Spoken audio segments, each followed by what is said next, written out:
The advent of Bitcoin in 2009 has challenged traditional concepts of money and drawn significant attention from the financial and technology communities.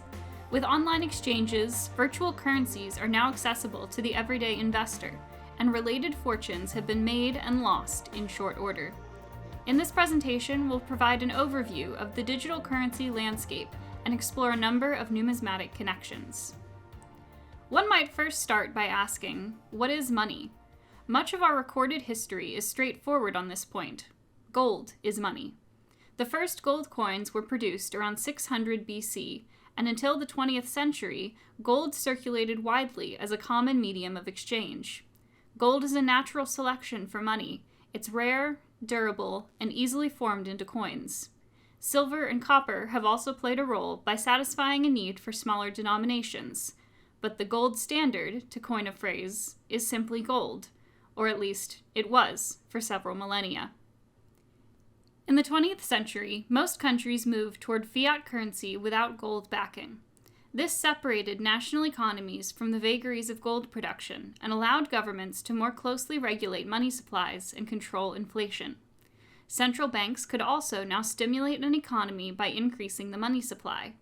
Still, the meaning of money, whether gold or paper, comes down to trust. Does the receiver of currency trust that the money received in exchange for goods or services can be readily convertible into other goods or services? In stable economies, the public gives little thought to this question, and the level of trust in the national currency is high. Of course, the ability to create money by simply turning on a printing press creates great temptation. The Zimbabwe dollar is the most famous recent example, in which an increase of the national money supply and other factors led to massive inflation and banknotes awash in zeros. This $100 trillion example had a value of 40 cents in 2015, but is today more valued as a collectible that illustrates the power of inflation. Enter Bitcoin, a digital currency that in some ways echoes our relationship with gold. For starters, cryptocurrencies restore the separation of money and state, and government actors lose the ability to create money with the stroke of a pen. Like gold, the supply of Bitcoin is limited, and the capacity to mine additional Bitcoin diminishes over time. Both gold and Bitcoin are rare and easily portable, two important factors in establishing a common medium of exchange. The idea of moving away from fiat currencies has drawn little political traction. World governments have reacted against crypto, which threatens their ability to regulate economies. China has banned crypto completely, and even in the United States, crypto is treated like property, meaning that it's subject to taxation when traded. A lone exception is El Salvador, which has fully legalized crypto for public use. Without government endorsement, the widespread acceptance and adoption of Bitcoin comes down to a matter of public trust, which is reflected in daily trading of Bitcoin on various exchanges. Volatility is the watchword, and, on average, Bitcoin exhibits larger swings than fiat currencies. This argues against its use as a common medium of exchange, as the general public prefers stable currencies. Crypto is thus currently more driven by investors and speculators, and they are legion. As of January 2023, the global cryptocurrency market value was about $1 trillion, with Bitcoin representing about 40% of this amount. Ethereum, another leading digital currency, represented about 19% of the total crypto value. By comparison, the US annual GDP is around $23 trillion, meaning that the total amount of crypto holdings are relatively substantial. The investment and speculation surrounding cryptocurrency has captured the public attention, highlighted by several much-publicized business failures. Silk Road, for example, was an online black market for illegal drugs and other merchandise that was launched in 2011. Transactions were conducted exclusively in Bitcoin, with drugs moving through the mail. While the flow of funds was shielded from law enforcement, the movement of illegal substances was not. Ross Ulbricht, the site founder, was arrested in 2013 and ultimately received 2 life sentences on charges ranging from money laundering to drug trafficking. In a bizarre twist, the Justice Department announced in 2020 that it had recovered $1 billion worth of Bitcoin that had been stolen as the result of a security breach in the Silk Road website. Ulbricht, still in prison, agreed to forfeit the recovered Bitcoin in exchange for cancellation of judgments related to his prosecution.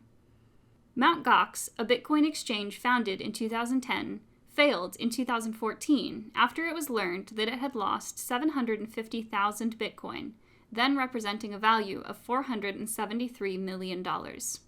Most of the Bitcoin was lost in a series of thefts that began shortly after the exchange was founded.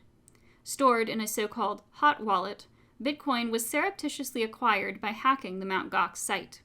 The chief executive, Mark Karpeles, received only a suspended sentence, as the court felt he had acted without ill intent.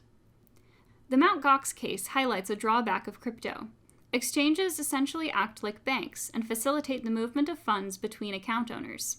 But these online exchanges hold their users' private keys, which are necessary to execute transactions on the crypto blockchain. The security of crypto thus becomes limited by the security of the exchange. And, unlike most U.S. bank deposits, there's no federal guarantee backing compromised or insolvent crypto exchanges. As an alternative to using a crypto exchange, users may personally hold their private keys, which are 32-character codes, much like someone would store a credit card number in a secure place. This has its own drawbacks. In one well-publicized case, a UK Bitcoin holder threw away a hard drive in 2013 that turned out to hold the crypto keys for Bitcoin worth $181 million. A local council denied his requests to search the landfill for the hard drive, calling it a significant ecological risk. Unlike a credit card number, crypto users have no recourse when a private key is lost, and these assets are lost forever. Returning to the crypto exchanges, perhaps the most impactful failure occurred in fall of 2022 with the collapse of FTX and its sister firm Alameda Trading. At the time, the majority of the world's crypto trading was executed through either FTX or its competitor Binance. Following a report that Alameda held substantial amounts of FTT, a digital currency created by FTX, investors quickly rushed to liquidate their positions in FTX. Account holders pulled out $6 billion over 3 days, and FTX found itself in a cash crunch. FTX and Alameda entered bankruptcy proceedings in November of 2022. The relationship between FTX and Alameda was indeed suspect. The Wall Street Journal reported that FTX had loaned Alameda $10 billion to support its hedge fund operations, and that the company principals were aware that these funds represented FTX client deposits. John J. Ray III, appointed by the bankruptcy court as a liquidator, reported a sorry state of affairs to the House Committee on Financial Services. Literally, there's no record-keeping whatsoever, he stated, and further noted that the company used the small business accounting tool QuickBooks, despite handling billions of dollars. Ray also reported that there was no centralized register that identified where the company stored its funds. Behind it all was the enigmatic Sam Bankman-Fried, known as SBF within popular culture. Bankman-Fried was ostensibly a wunderkind, with a reported net worth of $26 billion by the age of 30. He was active politically and philanthropically, and his commitment to effective altruism seemingly heralded a new breed of millennial billionaire that would allocate wealth more progressively than the previous generation. The sudden collapse of FTX forced a reevaluation. Was FTX simply the next entrant in the historically long list of Ponzi schemes, or was Bankman-Fried truly dedicated to the greater good? Of course, for FTX clients, which numbered in the millions, this philosophical question did little to undo the losses. The volatility of crypto has led to a class of digital coins known as stablecoins. Stablecoins can be backed by a variety of assets including US dollars, commercial paper, or precious metals. Other so-called stablecoins are controlled by computer algorithms. The idea is that asset-backed stablecoins will be less volatile than purely digital coins, and thus more suitable as a circulating medium. In practice, this is generally true. Remarkably, the most popular stablecoins are backed by fiat currency, a rather perverse situation when one considers the original intent of the crypto inventors. Crypto was intended to be an entirely sort of new money, but the fiat-backed stablecoins effectively act as representations of US dollars or foreign currency. So why use stablecoins if they're merely dollar substitutes? The main advantage is that stablecoins don't require users to retain multiple international bank accounts or third-party intermediaries to transmit and receive payments. Privately paying an international invoice in stablecoin, for example, simply requires a mouse click. In this sense, the stablecoin isn't about an alternative form of money, but rather symbolizes a financial service built on top of the fiat currency already in use. Stablecoins backed by algorithms are riskier. In this case, crypto issuers attempt to peg the value of one crypto asset to another asset, typically the US dollar, using software that endeavors to maintain a balance between the two mediums of exchange. In May of 2022, the stablecoin Terra USA collapsed under a wave of withdrawals, exposing a currency with insufficient collateralization. Meanwhile, the dollar-backed Tether coin fell only to 97 cents and quickly recovered, despite the spike in overall stablecoin redemptions that followed the Terra USA implosion. Digital dollars are somewhat similar to stablecoins, but, being issued by the government, they represent actual money. The digital dollar has not yet been created, but the Federal Reserve is studying the issue closely and released a related paper in January of 2022. In this system, digital money is issued by a new entity within the Treasury, while the Mint and Bureau of Engraving and Printing continue to issue paper money and coins. The digital dollars are transmitted by a central bank to individual accounts, where they can be accessed online or via a mobile app. Other countries, such as China, are already doing this with their own currencies on an experimental basis. Introduction of digital dollars raises several issues. If the government has access to user accounts, it can now more easily trace the flow of money, a concern of privacy advocates. How does the government ensure that the Department of Justice doesn't have unfettered access to the massive amount of data created with a digital dollar? Cybersecurity is also critical. The government is just as susceptible to cyber attacks as anyone else, and hundreds of millions of digital dollar accounts would become an immediate target of cyber thieves. None of this will happen soon. As the Fed Chair Jerome Powell commented, "I think it's more important to do this right than to do it fast." While most Bitcoin is traded virtually, physical Bitcoins do exist, and some trade at significant premiums to their Bitcoin value. Physical Bitcoins bear a digital code, typically on the reverse, that allows the holder to access a virtual Bitcoin wallet. This is somewhat analogous to a retailer's gift card, which bears an account number or a magnetic stripe that can be used to access the card's value. The best-known series of physical Bitcoins is the Casascius coins, which were produced by Mike Caldwell between 2011 and 2013, in denominations from 1 to 1,000 Bitcoin.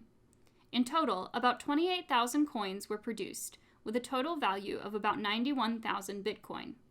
At this point in time, Bitcoins were valued around $400 each. Some of these pieces are quite collectible. In November of 2022, Stax Bowers sold a 1 Casascius Bitcoin for $38,400, a substantial premium over the Bitcoin value of $20,000 at the time. A more typical example is a Casascius 25 Bitcoin that Great Collections sold for $1.69 million in November of 2021. This represented about a 3% premium over the Bitcoin price at the time of bidding. In the mid-2010s, Titan Bitcoin produced physical Bitcoins struck from both gold and silver. This curious offering, combining 1 ounce of bullion and 1 Bitcoin, appealed to both hard money and digital currency advocates alike. As with traditional coins, the design was chosen to convey a political message. The Titan website outlined the symbolism of the obverse as follows. The face of the coin depicts Lady Justice, a depiction of blockchain technology, standing against the wind while she intently compares 2 locked blocks. Their key hangs around her neck. She weighs her blocks while blindfolded, symbolizing the fair and transparent treatment by which each transaction in the blockchain is evaluated. Her key has the power to seal the contents in each block forever, and is a symbol of the security of blockchain technology. Above her is the Latin motto, Unum Pecuniae, which means one currency for all. The idea of combining precious metals with Bitcoin did not gain significant interest, and today most physical Bitcoins are made of base metals. Regardless of the composition of the physical Bitcoin, the owner of the coin is free to cash out the Bitcoin value at any time, using the code on the coin. Physical Bitcoins with unfunded Bitcoin wallets do trade among collectors at reduced values. This would be akin to trading a gift card with no remaining value.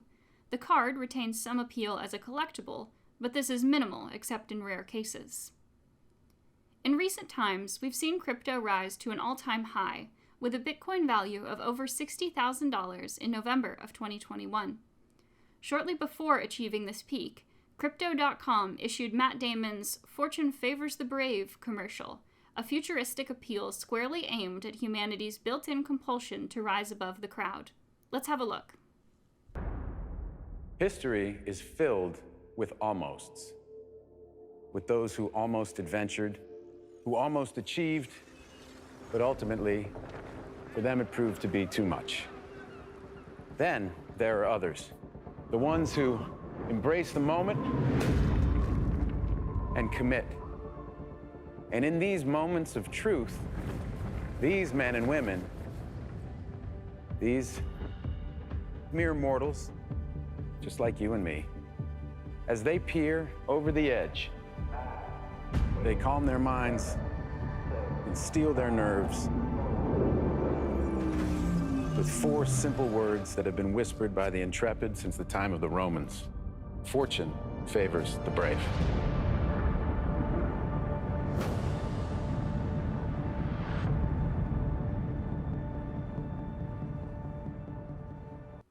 This commercial played a prominent part in the February 2022 Super Bowl advertising, an event that attracted 3 other crypto-related ventures as well, at a going rate of $10 million per minute for Super Bowl commercial time. Consumers who responded to the call have generally done poorly, with Bitcoin recently trading around the $28,000 level. In the fall of 2022, a number of celebrities were sued for damages related to their crypto-related endorsements. In October, the Securities and Exchange Commission announced charges against Kim Kardashian, who had not disclosed compensation related to her social media promotion of Ethereum Max.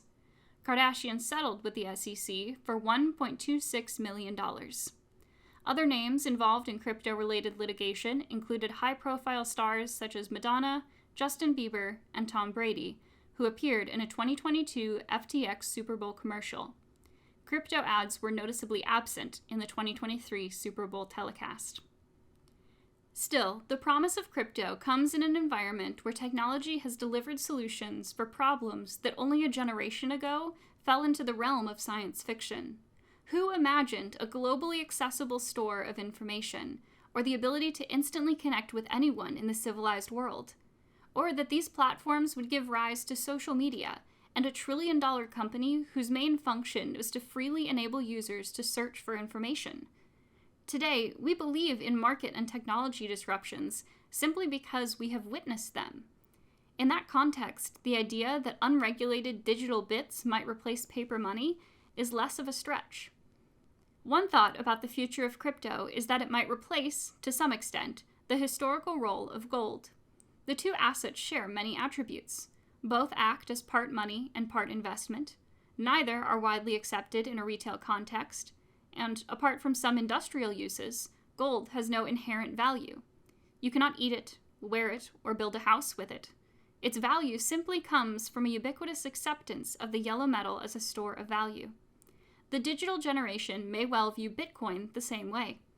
Raised in an environment where electronic payments are the rule and not the exception, millennials simply won't relate to hard money in the same way as their ancestors. Still, it is highly unlikely that world governments will cede the authority to regulate money supplies to a completely independent crypto entity. At this point, Western governments seem willing to look the other way, as long as crypto is treated as an investment and legally taxed. In the meantime, crypto clearly has an audience, and there's obvious demand for the privacy and portability it provides. If the market continues to perceive this value, it seems likely that crypto will continue to play its dual role of part speculative investment and part money. Our prediction is that the crypto market will coalesce around a small group of winners, currently Bitcoin and Ethereum, and that values will continue to fluctuate in response to any number of factors.